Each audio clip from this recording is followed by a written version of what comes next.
Assalamu alaikum, dear students. Welcome to this class of ecology. In this class, we are going to study about the British type of climate. This is also known as the cool temperate west margin type of climate. सबसे पहले हम geographical distribution की तरफ आते हैं, तो आप ये नाम देख के ही बता सकते हैं कि ये जो क्लाइमेट है it occurs in the cool temperate zone, cool temperate climatic zone, जो कि आप सबको पता है that occurs between the latitudes 45 to 60 degree north and south of equator. ये मैंने आपको पहले ही बताया. And there is one thing more that this climate occurs on the west margins of the continents. इस लिहाज से हम इसे cool temperate west margin type of climate भी कहते हैं. आप यहाँ पे इस मैप की तरफ देखेंगे तो यहाँ पे जितने भी हाईलाइटेड रीजन्स हैं they are on the west margin of the continents and they occur between the latitudes 45 to 60 degree north and south of equator. अब यहाँ पे यूरोप में आप देखते हैं, यहाँ पे यूरेशिया कंटिनेंट अगर आप देखेंगे इसमें ये वेस्टर्न यूरोप है, इसमें आपको ये इन लैटिट्यूड्स में मिलता है. यहाँ पे आपके most industrialised well developed Nations जो हैं, जिसमें आपका ब्रिटेन है, आपका फ्रांस है, डेनमार्क है, आपका बेल्जियम है, नीदरलैंड्स, ये सारी जो कंट्रीज़ यहाँ पे हैं अच्छी डेवलपमेंट जिनमें इंडस्ट्रियलाइजेशन अच्छी है, तो यहाँ पे आप देख सकते हैं कि यहाँ पे ये क्लाइमेटिक कंडीशंस पाई जाती हैं. That is British type of climate. Okay, और इस रीजन में चूंकि ये क्लाइमेट जो है ये टिपिकल ब्रिटेन के लिए है, this is typical to Britain, so this type of climate is also known as British type of climate. And अगर हम नॉर्दर्न हेमिस्फीयर में ही नॉर्थ अमेरिका की बात करेंगे तो यहाँ पे जो ये वेस्टर्न कनाडा में आपका ब्रिटिश कोलंबिया है, यहाँ पे आपका ये क्लाइमेट पाया जाता है. और यहाँ पे आपको पता होना चाहिए द रॉकीज प्रेजेंट है, रॉकीज माउंटेन्स जो यहाँ से प्रेजेंट यहाँ पे है, तो वो रॉकीज माउंटेन्स जो हैं उनके ईस्ट में आपको ये क्लाइमेट नहीं मिलेगा. बिकॉज जब हम अभी बात करेंगे इस क्लाइमेट के प्रॉपर्टीज़ की, तो इसमें आपको वेस्टर्लीज का एक बहुत ही अहम रोल दिखेगा. और यहाँ पे ये रॉकीज़ एक शील्ड की तरह एक्ट करते हैं for these westerlies. So eastern regions, east of the westerlies you will not find this type of climate. East of the Rockies you will not find this type of climate, and so it is concentrated towards the west margins of this Rockies, towards the west coastlands of British Columbia. यहाँ पे आपको पता होना चाहिए British Columbia जो है this is named so as to differentiate it from the Columbia of America. ठीक है. एंड जब हम साउदर्न हेमिस्फीयर की बात करेंगे तो यहाँ पे जो आपका चिले है वहाँ पे आपको ये मिलता है. ठीक है. आपका यहाँ पे जो न्यूजीलैंड है इसका मोस्ट रीजन इसी क्लाइमेट में आता है. एंड ऑल्सो आपका टस्मान जो एरिया है, टस्मानिया आइलैंड, तो इसमें भी इवन यहाँ पे अगर हाईलाइट नहीं है, आपका साउदर्न ऑस्ट्रेलिया में भी कुछ रीजन्स ऐसे हैं जहाँ पे आपको ब्रिटिश टाइप ऑफ क्लाइमेट मिलता है. अगर ये चीज़ें आपको समझ आ गई तो आपको समझ आ रहा होगा कि this occurs on the west margins of the continents in the cool temperate climatic zone. अब एक्चुअल क्लाइमेट की जब हम बात करते हैं आप समझ सकते हैं कि ये हमें टेम्परेट जोन में मिलता है, टेम्परेट जोन में मिलता है, but not in the lower temperate zone. Lower temperate zone में आपका मेडिटेरियन टाइप ऑफ क्लाइमेट, आपका China type of climate, even हम आगे बात करेंगे that is savanna type of climate जो है वो आपका लोअर मेडिटेरियन में, lower this lower temperate zone में मिलता है. लेकिन ये जो है ये टाइप ऑफ क्लाइमेट ये हमें हायर टेम्परेट जोन्स में मिलता है, जैसे 45 to 60 degree, not below 45, higher latitudes पे मिल रहा है. तो यहाँ पे अगर आप देखेंगे यहाँ पे मैंने लिखा है mild temperature with ample precipitation through out the year, कि यहाँ पे आपका टेम्परेचर हमेशा माइल्ड रहेगा. समर्स में अगर मैं आपको बता दूं, समर्स में आपका 15 डिग्री सेल्सियस के आसपास टेम्परेचर रहता है. सबसे पहले मैं आपको बता दूं चूंकि ये टेम्परेट जोन में पाया जाता है तो यहाँ पे वैसे ही वो 4 सीजन्स होंगे और बहुत ही अच्छे तरीके से वो डिफरेंशिएट होते होंगे 4 सीजन्स. एक आता है आपका विंटर, मौसमी सरमा, विंटर के बाद आपका आता है स्प्रिंग, स्प्रिंग के बाद आता है समर, एंड समर के बाद आता है ऑटम. समझ आ रहा है. और यहाँ पे अगर मैं आपको बता दूं यहाँ पे थ्रू आउट द ईयर आपका जो टेम्परेचर है वो एक दरमियाना दर्जे में रहता है. चांसेस समर में ही टेम्परेचर के ज्यादा होने के होते हैं, लेकिन यहाँ पे जो समर्स हैं वो माइल्ड हैं, उसमें 15 डिग्री सेल्सियस के आसपास टेम्परेचर रहता है. This is average, average summer में, ठीक है। और इसी तरह से अगर आप एवरेज विंटर में देखेंगे वो आपका 5 डिग्री सेल्सियस के आसपास रहता है।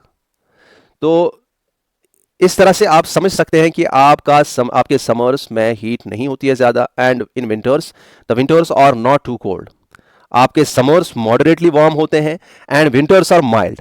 समझ आ रहा है ये चीज? I think this is clear. लेकिन आपको ये समझना है ये कि समर्स में तो हम कह सकते हैं कि it is in the higher temperate zone, so the lesser sun rays, the less duration of summers, so this can be the reason for less temperature. लेकिन आपके विंटर में इसमें टेम्परेचर बिलो फ्रीजिंग पॉइंट आपको यहाँ पे कहीं कहीं पे कभी मिल सकता है, कभी मिल सकता है, बहुत ही कम चांसेस होते हैं। तो हमारे जहन में सवाल आना चाहिए कि यहाँ पे अगरचे ये हायर टेम्परेट जोन में मिलता है, हायर टेम्परेट लैटिट्यूड्स में मिलता है, लेकिन हमारे विंटर में टेम्परेचर ज़्यादा ड्रॉप क्यों नहीं होता है, ठीक है। तो ये आपको समझने के लिए आपको पता होना चाहिए कि यहाँ पे कुछ warm currents, warm oceanic currents होती हैं। तो और यहाँ पे वेस्टर्लीज, ये दो रीज़न है मेनली जो कि यहाँ पे विंटर्स को माइल्ड बना देते हैं। ये समझने के लिए let me bring you to this figure. यहाँ पे देखिए, आप गौर कीजिएगा, ये पढ़ोगे आप ज्योग्राफी में सारा डिटेल में, लेकिन थोड़ा सा मैं बता देता हूँ। आपको पता होना चाहिए कि ओशन में कुछ करंट्स होती हैं जो कि वार्म होती हैं, कोल्ड होती हैं। और आपको मैंने थोड़ा सा बताया था कि अगर कोई भी ऐसी ओशनिक करंट जो कि इक्वेटर से पोल्स की तरफ जाती हो वो वार्म करंट होती है, और जो पोल से इक्वेटर की तरफ आती हो, मतलब हायर लैटिट्यूड से लोअर लैटिट्यूड्स की तरफ आती हो, वो कोल्ड करंट होती है। ये कोल्ड करंट है, ये वार्म करंट है। अब यहां पे एक करंट होती है जिसे हम क्या कहते हैं, that is called North Atlantic drift. पहले ये समझे, यहां से एक करंट गुजरती है, वार्म करंट होती है ओशन के आसपास, जो कि यहां पे होती है। इसके बाद यहां पे यही करंट आपकी जो है this is said to be as the gulf stream, जो मैंने लास्ट टाइम बताया था। गल्फ स्ट्रीम से होके इसका जो एडवांस्ड सामने का पोर्शन होता है, it merges with another current, that is what is called North Atlantic drift, जो कि आपका इस रीजन में ऐसे चलता है। ये चूंकि आप इसकी डायरेक्शन देख सकते हो, it is from the equator towards the poles, so this is the warm oceanic current. समझ आ रहा है? Warm oceanic current. एंड इसी की करंट का लास्ट टाइम मैंने आपको बताया था कि एक करंट ऐसी होती है जो कि इस मेडिटेरियन रीजन से आपके साउथ में जाती है, तो जो कि नीचे की तरफ आती है, दैट इज वो इसी की एक ब्रांच होती है जिससे हम कहते हैं कैनरी करंट। वो मैंने आपको कहा था that is a cold current. जब मैंने आपको कहा था कि आपके चाइना टाइप में आपके कुरोशिवा वार्म करंट होती है, जो कि यहाँ पे बहुत ज़्यादा रेनफॉल करने के लिए इंपॉर्टेंट है, और यहाँ पे कोल्ड करंट होती है इसके बनस्बत। जब हम कंपैरिजन कर रहे थे Mediterranean type of precipitation, Mediterranean की precipitation with respect to the China type of precipitation, तो हमने देखा था कि यहाँ पे कोल्ड करंट होने की वजह से मेडिटेरियन रीजन में आपका टेम्परेचर, ये जो प्रेसिपिटेशन वो कम होती थी। लेकिन this is what is called Canary current. लेकिन this is the branch of this current, that is, यहाँ पे मैं लिखता हूँ इसे, this is called North Atlantic. ये सारा आप पढ़ोगे, these are the oceanic currents of Atlantic Ocean. Okay, North Atlantic current भी इसे कहते हैं, नॉर्थ अटलांटिक ड्रिफ्ट भी इसे कहते हैं सॉरी, इसे नॉर्थ अटलांटिक सी मूवमेंट भी कहते हैं। ठीक है, ये जो चीज़ें हैं ये आप याद रखेंगे। एंड दिस इज, यहाँ पे जो है, दिस इज यहाँ पे ये रीजन में, this is the gulf stream, ठीक है, जो कि इस रीजन में मैंने लास्ट टाइम कहा था कि वार्म टेम्परेचर रखती है, जो कि यहाँ पे प्रेसिपिटेशन इंक्रीज करती है। एंड नाउ अगर इतना आपको क्लियर हो गया, यहाँ पे कंफ्यूज नहीं होना आपकी, ये जो वार्म करंट है यहाँ से वार्म करंट जाती है, तो फिर कैसे कोल्ड करंट बनी, आपको ये सारा समझाएंगे आगे। लेकिन आपको ये कंफ्यूज नहीं हो कि यहाँ से ये वार्म करंट है, फिर यहाँ से ये कैनरी ठंडी करंट कैसे होगी और ये वाली कैसे वार्म करंट होगी। देखिए, असल में जो हम कहते हैं कि फलानी वार्म करंट है, ओशनिक करंट है, या फलानी कोल्ड ओशनिक करंट है, this is actually in relation to the environment जो वहां पे बाकी रीजन्स होते हैं। अगर फॉर एग्जाम्पल यहाँ पे आपका इक्वेटर है, यहाँ पे आपका ट्रॉपिक ऑफ कैंसर है, यहाँ पे आपका ट्रॉपिक ऑफ कैप्रिकॉर्न है, से फॉर एग्जाम्पल फर्ज कीजिए यहाँ पे एक कंटिनेंट है ये, ठीक है, फर्ज कीजिए ये कंटिनेंट है। अब कोई करंट इक्वेटर से होके ऊपर की तरफ जा रही है, तो आप मुझे खुद बताइए, जितना ये ऊपर ऊपर जा रही है, क्या इन कंटिनेंट्स के रीजन्स, यहाँ बाकी जो आसपास रीजन्स हैं, यहां से रीजन है, यहां से रीजन है, यहां से रीजन है, इन रीजन्स के रिलेटिव में ये करंट ठंडी रहेगी कि गर्म रहेगी? ये करंट गर्म रहेगी, क्योंकि इक्वेटर से जा रही है। तो ये एक रिलेटिवली हम कहते हैं, तो जितना जितना ये ऊपर करंट जा रही है, आप समझ सकते हैं उतना उतना ये हम कह सकते हैं this is a warm current, क्योंकि ऊपर ऊपर जो रीजन्स आसपास है वो कोल्ड रीजन्स है, देयर इज लेसर टेम्परेचर है आसपास। तो इस लिहाज से हम इसे कहेंगे कि ये आपकी वार्म करंट है, वार्म करंट है। अब यहां से एक करंट आ रही है, आप मुझे खुद बताइए ये इन रिलेशन टू आसपास जो इसके आगे एरियाज आने वाले हैं उनके रिलेशन में ये करंट ठंडी होगी कि गर्म होगी? ये करंट ठंडी होगी, क्योंकि यहां पे जितना जितना आगे जाएंगे उतना आसपास के एरियाज में टेम्परेचर ज्यादा होता होगा, तो उनके रिलेटिव में हम देखेंगे तो ये करंट गर्म ठंडी हो रही है। ठीक है, ठंडी करंट है ये। इसी लिहाज से हम कहते हैं warm and cold ocean current. तो कंफ्यूजन यहां पे नहीं रहना। I this strike in my mind कि यहां से ये करंट चूंकि ऊपर की तरफ जा रही है और आसपास के रीजन ठंडे ठंडे हैं, जितना ऊपर जाएगी उतना ठंडे ठंडे रीजन आगे आगे आते हैं, तो this current is a warm current for them. But this current same current, इसी की ब्रांच एक जो है, ठीक है, नॉर्थ अटलांटिक ड्रिफ्ट की जो ब्रांच एक निकलती है दैट इज कैनरी करंट। अब ये नीचे नीचे जब आ रही है, निचले वाले रीजन गर्म गर्म है, तो उनकी रिलेशन में ये करंट क्या है? This is warm cold current. तो इस लिहाज से ये कोल्ड करंट है, वो वार्म करंट है। ये अलग कंसेप्ट है, आपको अच्छे से ज्योग्राफी में समझ आएगा, लेकिन this strike in my mind over here and मुझे जैसे लगा कि हो सकता है कंफ्यूजन आपको हो सकता है, तो ये चीजें आप ध्यान में रखेंगे। अब ये नॉर्थ अटलांटिक ड्रिफ्ट या नॉर्थ अटलांटिक करंट या नॉर्थ अटलांटिक सी मूवमेंट है, इसका बहुत ही ज्यादा रोल रहता है कहाँ पे? इस ब्रिटेन एंड आसपास के नेशंस में। तो बहुत ही अहम रोल रहता है यहाँ के विंटर्स को अच्छा बनाने के लिए, यहाँ पे विंटर्स का टेम्परेचर मेंटेन रखने के लिए, ज्यादा ड्रॉप करने के लिए, ज्यादा ड्रॉप ना होने देने के लिए, क्योंकि ये हॉट करंट्स है, वार्म करंट्स है। तो इस लिहाज से ये इस रीजन का टेम्परेचर जो है थ्रू आउट द ईयर आपके विंटर्स में भी इवन बिलो फ्रीजिंग पॉइंट आसानी से जाने नहीं देते हैं। तो इस लिहाज से आप देख सकते हैं, so you can say that the temperature in this region, ये आपको समझ आ गया? हाँ, विंटर्स में आपका माइल्ड इसलिए होता है due to the warm oceanic currents, जिसमें आपने ये करंट देखी, वार्म नॉर्थ अटलांटिक ड्रिफ्ट जिसे कहते हैं। अब करंट और ड्रिफ्ट में क्या फर्क होता है वो आपको पता होना चाहिए, कि चलो वो आप खुद देखेंगे, ठीक है। एंड नेक्स्ट इज कि यहां पे वेस्टर्लीज का भी रोल रहता है थोड़ा यहाँ पे विंटर्स में टेम्परेचर को मेंटेन करने के लिए। आपको मैं बता दूं कि ये वो जोन है जहां पे आपके वेस्टर्लीज मोर और लेस थ्रू ईयर होते हैं। अगरचे टेम्परेचर बेल्ट्स जो है, प्रेशर बेल्ट्स जो है, वो शिफ्ट हो जाते हैं ऊपर नीचे, लेकिन यहां पे आप देख सकते हैं शिफ्टिंग होने के बावजूद भी यहां पे most of the westerlies are throughout the year. और वेस्टर्लीज अगर आप देखेंगे, सेम लॉजिक अपना इस पे लगाइए। आपकी अगर कोई भी विंड इक्वेटर से होके पोल्स की तरफ जाएगी, क्या वो ठंडी विंड होगी कि गर्म विंड होगी? जी भाई गर्म होगी, क्योंकि आपका पता है कि रिलेटिव टू इनकमिंग एरियाज, उस लिहाज से ये थोड़ी सी गर्म हवाएं होंगी। समझ आ रहा है? अगर कोई भी हवाएं पोल से होके यहां नीचे की तरफ आती हैं, तो क्या वो गर्म हवाएं होंगी कि ठंडी हवाएं होंगी? हायर लैटिट्यूड्स लोअर लैटिट्यूड्स, वो ठंडी हवाएं होंगी, क्योंकि in relation to the incoming areas the air is warm. समझ आ रहा है? और यही रीजन है आपके वेस्टर्लीज जो होते हैं ना, वो गर्म होती हैं, क्योंकि वेस्टर्लीज अगर आप दोनों रीजन्स में देखोगे तो ऐसे होते हैं वेस्टर्लीज, इजंट इट? वेस्टर्लीज जो होते हैं वो इस तरीके से होते हैं, और आप समझ सकते हैं कि वेस्टर्लीज जो होती हैं वो आपके लोअर लैटिट्यूड से हायर लैटिट्यूड्स की तरफ जाती हैं। एंड इसलिए यहां पे वेस्टर्लीज चूंकि थ्रू आउट द ईयर होती हैं and even in the winter आपको वेस्टर्लीज मिलती हैं, वेस्टर्लीज की वजह से भी कुछ हद तक यहां पे गर्म हवाएं रहती हैं, गर्म टेम्परेचर रहता है, विंटर्स में थोड़ा सा टेम्परेचर मेंटेन रहता है। अब यहां पे टेम्परेचर ड्रॉप कैसे हो सकता था? आपको पता है कि ऊपर से ठंडी हवाएं आती है, और ठंडी हवाएं जो है वो इसको भी कवर कर सकती हैं, और इसमें विंटर्स में बहुत ज्यादा ठंडी हो सकती थी। तो उसको काउंटरैक्ट करने के लिए ये दो रीजंस हैं कि यहाँ पे विंटर्स में ज्यादा टेम्परेचर ड्रॉप नहीं होता है। और यहाँ पे जो ये मैंने आपको कहा वार्म नॉर्थ अटलांटिक करंट या वार्म नॉर्थ अटलांटिक ड्रिफ्ट जो है, ये जो है इसको चूंकि ये इसका बहुत ही अहम रोल रहता है विंटर में यहाँ पे गर्मी मेंटेन करने के लिए, ज़्यादा टेम्परेचर ड्रॉप ना होने देने के लिए, इस लिहाज से कभी कभी उससे कुछ कहते हैं नॉर्थ अटलांटिक ड्रिफ्ट को कहते हैं, यहाँ पे लिखता हूँ मैं, ब्लैंकेट ऑफ वेस्ट यूरोप। ठीक है, ये आप समझेंगे, ब्लैंकेट हमें विंटर में चाहिए, है ना? तो अगर ये चीज़ें आपको समझ आ गई, ये हो गया आपका टेम्परेचर का किस्सा। और प्रेसिपिटेशन की बात करेंगे। हाँ, नेक्स्ट पॉइंट मैंने लिखा है कि यहां पे आपको प्रीडोमिनेंट मैरीटाइम इन्फ्लुएंस मिलेगा। मैरीटाइम इन्फ्लुएंस में क्या होता है कि वो मॉडरेटिंग इन्फ्लुएंस होता है, कि आपको ज्यादा ना टेम्परेचर ज्यादा टेम्परेचर होने से रोकेंगे और बहुत ही कम टेम्परेचर होने से रोकेंगे, मॉडरेशन में रखते हैं।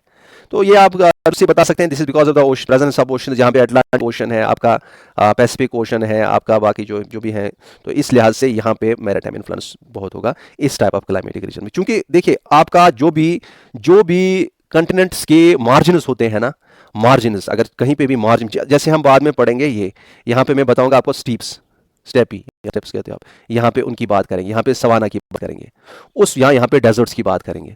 उस वक्त आपको मैरीटाइम इन्फ्लुएंस उनमें नहीं मिलेगा, क्योंकि they are deep inside the continents.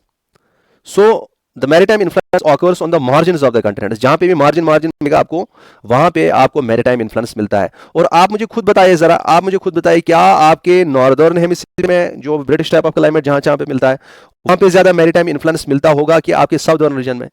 Definitely in the southern region, because the land is very little, बहुत ही कम लैंड है यहाँ पे, बहुत ही कम लैंड मास है। So the more is the effect of the oceans, continentality यहाँ पे ज्यादा नहीं है। और मैरीटाइम इफेक्ट आप मुझे खुद बताएं, फिर आप क्या समझते हैं कि कहां पे आपके टेम्परेचर और प्रेसिपिटेशन में ज्यादा वेरिएशन नहीं आती होगी, कहां पे आपका टेम्परेचर का रेंज ज्यादा नहीं होता होगा? बहुत ही लो टेम्परेचर और हाई टेम्परेचर के दरमियान एक रेंज होता है, वो नहीं होगा, वो आपका साउदर्न रीजन में नहीं होगा, आपके नॉर्दर्न रीजन में कुछ हद तक हो सकता है। अगरचे इसमें रेंज होता ही नहीं है ज्यादा, आपको मैंने कहा कि आपका टेम्परेचर 5 से लेकर 15 डिग्री सेल्सियस तक रहता है, तो 5 एवरेज होता है विंटर्स का, 15 समर्स का, तो रेंज ज्यादा नहीं है। और यहाँ पे इतना ना ही उतना हाई हीट होती है और ना ही फ्रीजिंग टेम्परेचर्स होते हैं, तो रेंज ऑल टुगेदर नहीं है। लेकिन अगर हम इनमें डिफरेंट एरियाज की बात करेंगे, तो इनमें से भी साउदर्न रीजन्स में जहां पे भी ब्रिटिश टाइप ऑफ क्लाइमेट मिलता है, वहां पे बहुत ही नेग्लिजिबल रेंज होगा टेम्परेचर का। और प्रेसिपिटेशन की बात करेंगे तो यहाँ पे मोस्टली रेनफॉल होता है, और रेनफॉल जो यहाँ पे इवन आपके जो हायर अल्टीट्यूड्स होंगे, जहाँ जहाँ पे आपका हायर अल्टीट्यूड होगा, वहाँ पे आपको स्नो भी मिलेगा एंड स्नोफॉल भी होगा। लेकिन मोस्टली यहाँ पे रेनफॉल होता है, and rainfall occurs due to the westerlies, and westerlies are throughout the year, throughout the years, तो लगभग थ्रू आउट द ईयर आपको रेनफॉल मिलेगा। And also due to temperate cyclone. देखिए आपको मैं बता दूं कि इसमें आपको पता है सीजन में आपका आता है विंटर, विंटर होता है, विंटर के बाद आपका आ जाता है स्प्रिंग, स्प्रिंग के बाद आ जाता है आपका समर, और समर के बाद आपका आ जाता है ऑटम।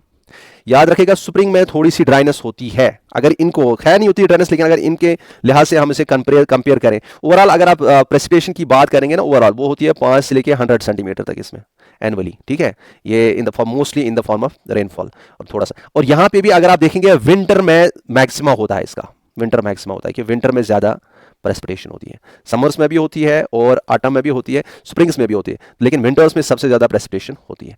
एंड यहाँ पे एक चीज आपको समझना है कि सबसे पहले ये जो स्प्रिंग होता है, स्प्रिंग में थोड़ी सी ड्राइनेस होती है, स्प्रिंग में ड्राइनेस होती है, ऑटम समर एंड विंटर में अच्छे से रेनफॉल होता है। और आप ये जहन में रखें कि विंटर में एंड लेट ऑटम में ज्यादा ही रेनफॉल होता है।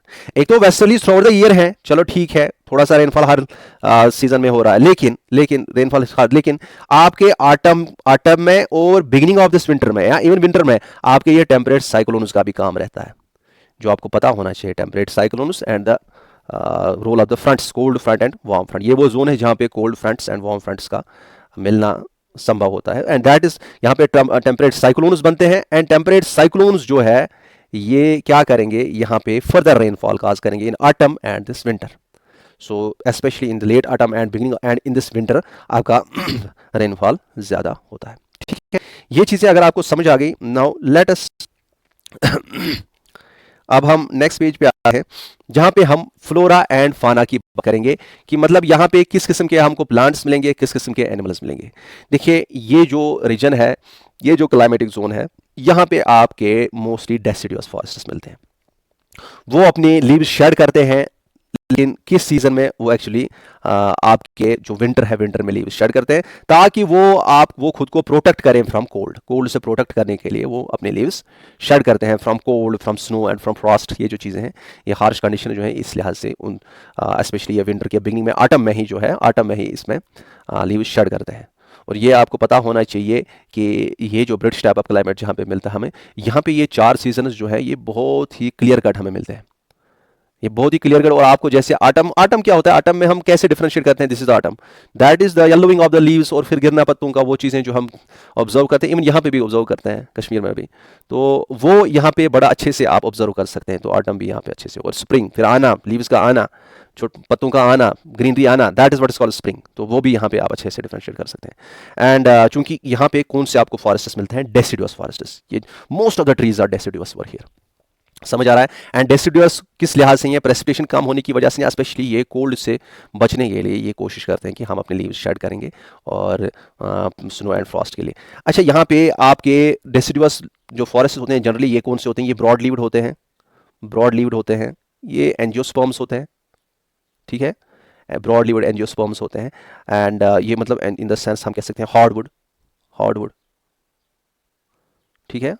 एंड इसमें एक दो प्लांट्स में अगर आपको वही प्लांट्स जो अक्सर हम बात करते आए हैं, आपका आता है ओक, आपका आता है बर्च, ठीक है, बीच, आपका आता है पॉपुलर, ठीक है, आपका आता है एलम, ऐश, विलो। ये विलो जो है ये हमारे कश्मीर में भी या सोची कॉस्ट बट वियर है ना, जिसके हम बैट्स वगैरह बना देते हैं जो कि सप्लाई हो जाते हैं कई जगहों पे।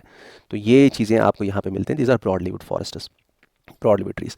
लेकिन जब आप हायर एल्टीट्यूड्स पे कहीं पे भी जाते हो ना, ये इसी जोन की बात नहीं है, कहीं पे भी जाओगे तो आपको आपके वहाँ के लिए जो कि पुअर साइल्स होती हैं और जो वहाँ की बहुत ही ज़्यादा हाई हार्श क्लाइमेटिक कंडीशंस होती हैं, उस लिहाज से उनके लिए कुछ एडाप्टेशंस होती हैं। और उन एडाप्टेशंस को कौन फिलफिल करते हैं? दोज आर द कॉनिफोर्स, जो कि आपके जिम्नोस्पर्म्स होते हैं, जो कि आपके सॉफ्टवुड्स होते हैं। तो यहाँ पे आपके ब्रॉड हार्डवुड्स भी होते हैं, यहाँ पे आपको सॉफ्टवुड्स भी मिलते हैं।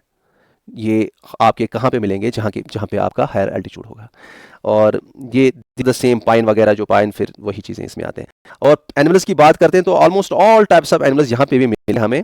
अगरचे ट्रॉपिकल रीजन से कम डाइवर्सिटी है, लेकिन है डाइवर्सिटी अच्छी खासी। और यहाँ पे हमें आपके इनवर्टेब्रेट्स भी मिलते हैं। ये वो एनिमल्स होते हैं जिनकी कमर की हड्डी नहीं होती, रीढ़ की हड्डी नहीं होती। और हमारे बाकी जो एनिमल्स जो हम आसपास देखते हैं, जो हम अक्सर देखते हैं बड़े बड़े एनिमल्स, उनमें कमर की हड्डी होती है, रीढ़ की हड्डी। उसमें आपके एम्फीबियंस आते हैं, बर्ड्स आते हैं, रेप्टाइल्स आते हैं, मैमल्स आते हैं। These are called vertebrates. Okay, तो ये जो है इनमें भी कई सारे, जैसे आपके एम्फीबियंस में आपके अगर आप देखोगे फ्रॉग्स होते हैं, टोड्स होते हैं, ये आपको यहाँ पे मिलेंगे। इसी तरह से बर्ड्स भी कई सारे आपको मिलेंगे। रेप्टाइल्स में आपके लिजार्ड्स मिलेंगे, आपके स्नेक्स होते हैं, ठीक है, ये चीज़ें यहाँ पे मिलते हैं। मैमल्स में आपके डियर होती है, deer, shrews, squirrels, weasels, martens, red fox, बहुत ही सारे किस्म के एनिमल्स यहाँ पे, वुल्फ, ब्राउन बेयर, जितने भी आपके आसपास यहाँ पे भी देखते हैं तो वो यहाँ पे मिलते हैं हमें। अब आ गया आपका most important, that is the human related aspects. देखिए ये जो रीजन है, अल्लाह ताला ने जहाँ पे भी दुनिया में क्लाइमेटिक कंडीशंस अच्छी रखी हैं तो वहाँ पे लोग अट्रैक्ट होते हैं और वहाँ पे सेटल करते हैं, ठीक है। तो यहाँ पे सेटल होते अगर हम देखेंगे तो डेंसिटी पॉपुलेशन की खास ठीक ठाक है यहाँ पे। और डेवलप्ड एंड इंडस्ट्रियलाइज्ड नेशंस यहाँ पे, ठीक है, डेवलप्ड एंड इंडस्ट्रियलाइज्ड नेशंस हैं। एंड यहाँ पे आपको मैं एक बात बता देता हूँ, एक राज की बात, एक इन द सेंस कि आप ऐसा नहीं समझना चाहिए कि फलानी जगह पे डेवलपमेंट है तो उसका, डेवलप्ड नेशंस है, डेवलपमेंट बहुत ही अच्छे, उसका नेचर का उस पर कोई रोल नहीं है। नेचर का बहुत बड़ा रोल रहता है कहीं के लोगों का जहन बनाने के लिए भी और वहाँ की डेवलपमेंट के लिए भी। जब हम इस क्लाइमेटिक रीजन में जाते हैं तो आपको मैंने कहा कि यहाँ पे आपको through out the year mild conditions मिलती है। तो आप खुद बता सकते हैं कि यहाँ पे एक तो पहले ही इसमें एक्सट्रीम कंडीशंस नहीं है, टेम्परेचर की एक्सट्रीम कंडीशंस ऑफ क्लाइमेट नहीं है। तो आपके जितने भी यहाँ पे लोग होंगे उनके लिए एक फेवरेबल एनवायरनमेंट है, किसके लिए? वर्क के लिए, वो अच्छे से काम कर सकते हैं।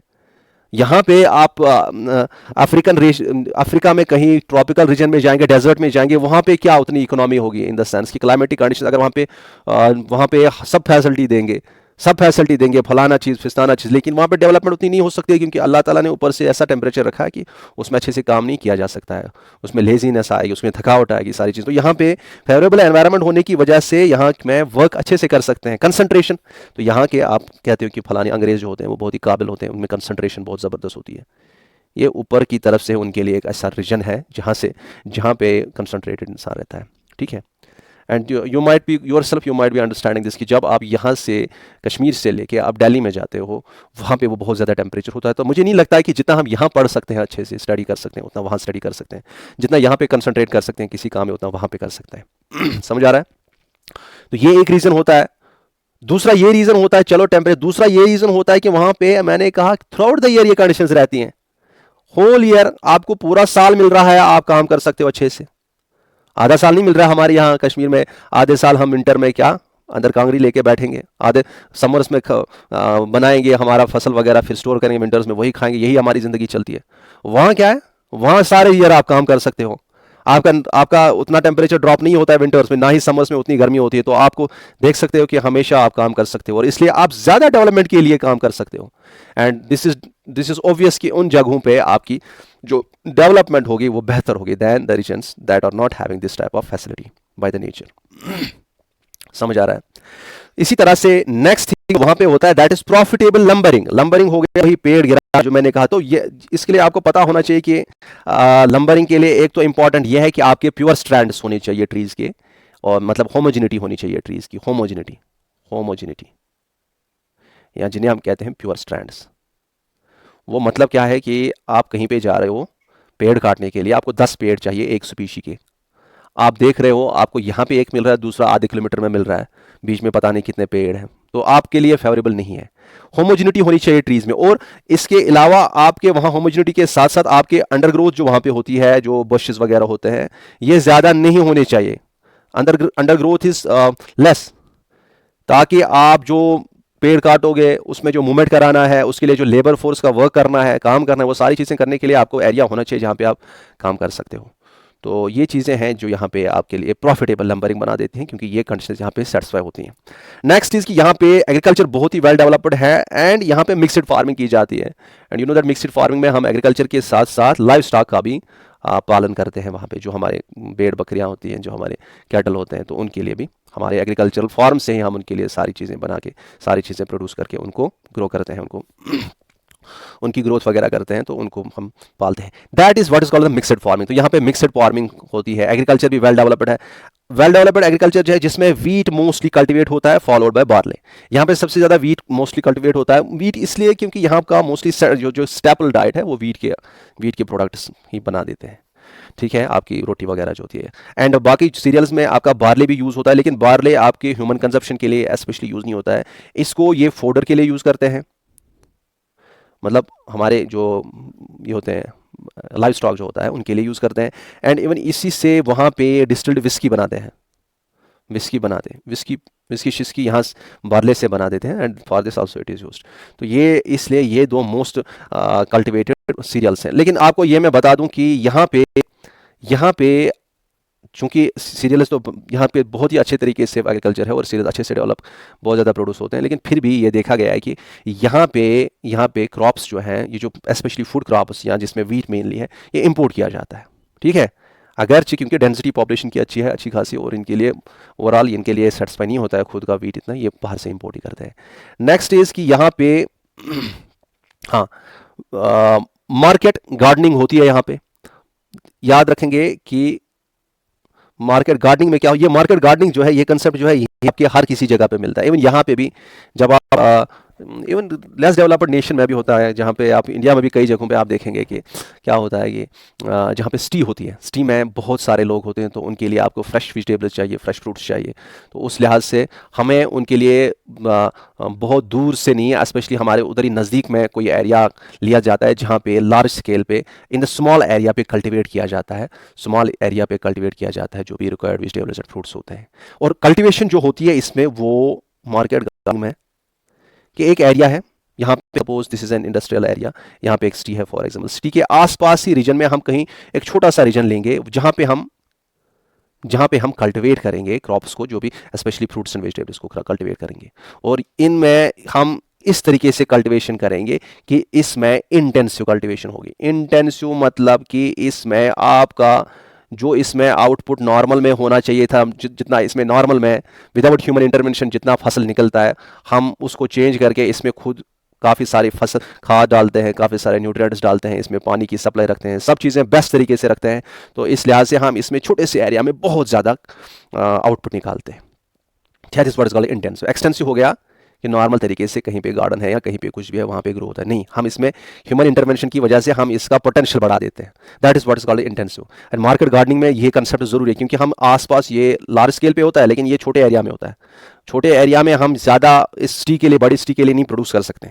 इस लिहाज से हमें यहाँ पे इसमें इसका पोटेंशियल बढ़ाना है, और उसके पोटेंशियल को यूज़ करके इससे ये अपनी सिटी या बाकी जो आसपास के डेवलप्ड रीजन्स होंगे वहाँ के लिए आपको fresh fruits and fresh vegetables supply करें। और सप्लाई के साथ साथ आपको फास्ट ट्रांसपोर्टेशन भी होना चाहिए, कि ये नहीं कि ट्रांसपोर्ट में भी 10-15 दिन लगेंगे, नहीं, ऐसा नहीं, फास्ट ट्रांसपोर्टेशन। और यहाँ पे अगर आप क्रॉप्स की बात करेंगे ना, सीरियल्स के अलावा, आपका सबसे जो यूज्ड क्रॉप है यहाँ पे वो है पोटैटोज, ठीक है। पोटैटोज है, आपका कॉलीफ्लावर है, लेट्यूस है, टोमेटोज है, जो यहाँ पे हम देखते हैं आसपास वो वेजिटेबल्स है ना, वो सारे, और फ्रूट्स भी कई सारे यहाँ पे पाए जाते हैं। और यहाँ पे चूंकि हमने कहा कि वेल डेवलप्ड एग्रीकल्चर है, इवन फॉडर भी अवेलेबल है हमारे लाइव स्टॉक के लिए, तो शीप रेयरिंग यहाँ पे कॉमनली देखा गया है। स्पेशली दिस शीप रेयरिंग आपको साउदर्न जो न्यूजीलैंड न्यूजीलैंड में यहाँ पे अक्सर ऐसा होता है ना कि हमारे यहाँ कोई जो भेड़ बकरियाँ पालता है, हम कहते हैं इशू गूर है ना, हम कहते हैं ऐसे कि इशू सोन गूर, मतलब ऐसे देखते हैं कि the like this is a low level job, but remember यहाँ पे न्यूजीलैंड में आपका जो मेन जॉब रहता है ना वो वहाँ पे यही, स्पेशली चीफ ऑक्यूपेशन जो न्यूजीलैंड में है वो यही है, जिससे हम कहते हैं sheep rearing, sheep rearing. So never try to think कि कोई भेड़ बकरियां हमारे पालता है तो वो that is something like that. इसी तरह से यहाँ पे चूंकि एनिमल हस्बेंड्री जो है वो डेवलप्ड है, तो इस लिहाज से डेयरिंग जो है, milk and milk related products का यहाँ पे अच्छा खासा पाए जाते हैं। इसी तरह से आपके बीफ कैटल, जिसमें मीट के लिए कैटल को ग्रो किया जाता है, डेयरिंग में फॉर मिल्क, तो ये चीज़ें यहाँ पे अच्छी डेवलप हैं। अब डेयरिंग जो है ये आपका नॉर्थ में ही, आपका न्यूजीलैंड में भी होगा, न्यूजीलैंड में भी है, आपका ऑस्ट्रेलिया में भी है, एंड नॉर्थ में आपका डेनमार्क में भी, ये स्पेशली इन रीजन्स में बहुत ज़्यादा वेल डेवलप्ड है।